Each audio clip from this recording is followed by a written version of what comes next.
हरे कृष्णा। तो teachers day की आप सभी को बहुत बहुत शुभकामनाएं। जैसा कि हम जानते हैं कि टीचर्स डे अर्थात शिक्षक दिवस के रूप में जो ये मनाया जाता है, हमारे भारतीय परंपरा के अनुसार गुरु जो होते हैं, गुरुजन, वो हमेशा से पूजनीय रहे हैं। और इसका वर्णन जो आता है वो भगवान स्वयं भगवद गीता के 4थे अध्याय के 34वें श्लोक में करते हैं। तद्दिति प्रणिपातेन परिप्रश्नेन सेवया उपेदक्षन्ति ते ज्ञानम ज्ञानिनस्तत्त्वदर्शिनः। कि विनम्रता पूर्वक अपने गुरु के पास जाकर उनसे जो है प्रश्न करो। और क्या प्रश्न करो? सेवा करने के बाद उनसे सेवा करो, उनको प्रसन्न करो और उसके बाद जो है उनसे प्रश्न करो या जिज्ञासा करो। गुरुदेव से या गुरुजनों से या अपने शिक्षकों से चैलेंजिंग मूड में कभी प्रश्न नहीं करना चाहिए कि जरा मैं टेस्ट करता हूँ, इसको आता है कि नहीं आता कुछ। देखिए, जहाँ पर गुरु और शिष्य के बीच जब संबंध अच्छा नहीं होगा, वहाँ पर जो है ना तो शिष्य कभी आगे बढ़ेगा और ना गुरु कभी अपने शिष्य को पूरा ज्ञान ही दे पाएगा। क्योंकि गुरु अपने ज्ञान को पूरा तभी देगा जब उसका कोई विनम्र शिष्य, विनम्रता पूर्वक जो उसको प्रसन्न करने के उद्देश्य से कोई उसके शिष्य के रूप में अगर स्वीकार करता है, तभी वह अपने पूरे ज्ञान को उस शिष्य को प्रदान करेगा। एक बार द्रोणाचार्य के पास दुर्योधन गए और दुर्योधन ने कहा, गुरुदेव आप हमेशा अर्जुन की प्रशंसा करते रहते हैं, अर्जुन महान है, अर्जुन महान है, अर्जुन महान है।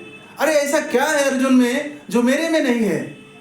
तो द्रोणाचार्य ने कहा, ठीक है, इसकी परीक्षा हम कर लेंगे और आप सभी आओ।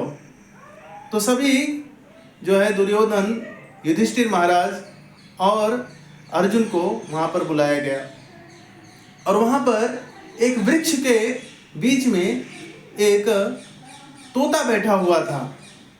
द्रोणाचार्य ने सबसे पहले युधिष्ठिर महाराज को कहा कि युधिष्ठिर बताओ वहाँ पर क्या है। तो युधिष्ठिर महाराज ने कहा कि मुझे वहाँ पर तोता दिख रहा है। फिर द्रोणाचार्य ने दुर्योधन से पूछा, बताओ वहाँ पर क्या है। तो उन्होंने कहा, वहाँ पर बहुत सारी पत्तियाँ हैं, उसमें फल है और उसके बीच में एक तोता बैठा हुआ है।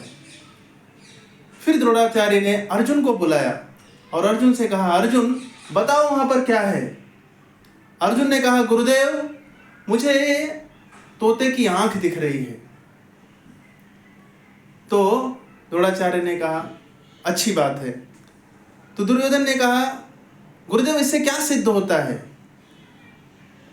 तो द्रोणाचार्य ने कहा कि दुर्योधन, इससे यह सिद्ध होता है कि मेरे हृदय की बात अर्जुन पूरी तरह से जानता है। एक अच्छा शिष्य वही होता है जो अपने गुरु के हृदय की बात को अच्छी प्रकार से समझ ले। देखिए, 3 प्रकार के शिष्य होते हैं। हमारे शास्त्रों में 3 प्रकार के शिष्य बताए गए हैं। एक तो जो उत्तम कोटि का शिष्य होता है, वो गुरु के बिना बताए उनके हृदय की बात को जान जाता है। असल में द्रोणाचार्य क्या चाहते थे? उस तोते की आंख में निशाना लगाना चाहते थे और वो तोते की आंख को ही अर्जुन देखे। बाकी युधिष्ठिर और दुर्योधन ने वैसा नहीं किया। और दूसरे प्रकार का जो शिष्य होता है, वो गुरु के कहने से वो कार्य करता है। कोई भी कार्य अगर गुरु कराना चाहे तो सबसे पहले अपने शिष्य को आदेश देगा, फिर वो शिष्य वो कार्य को करता है। यह दूसरे प्रकार का शिष्य है, यह मध्यम कोटि का शिष्य कहा जाता है। और एक निम्न कोटि का शिष्य होता है जो गुरु के कहने के बाद भी उनके आदेशों का पालन नहीं करता है। आजकल के शिष्य वैसे ही हो गए हैं जो अपने गुरु के कहने या शिक्षक के कहने के बाद भी उनकी बातों पर अमल नहीं करते या कहीं कहीं उनका मजाक उड़ाते हैं। तो किस प्रकार से वो जीवन में अपनी प्रगति करेंगे?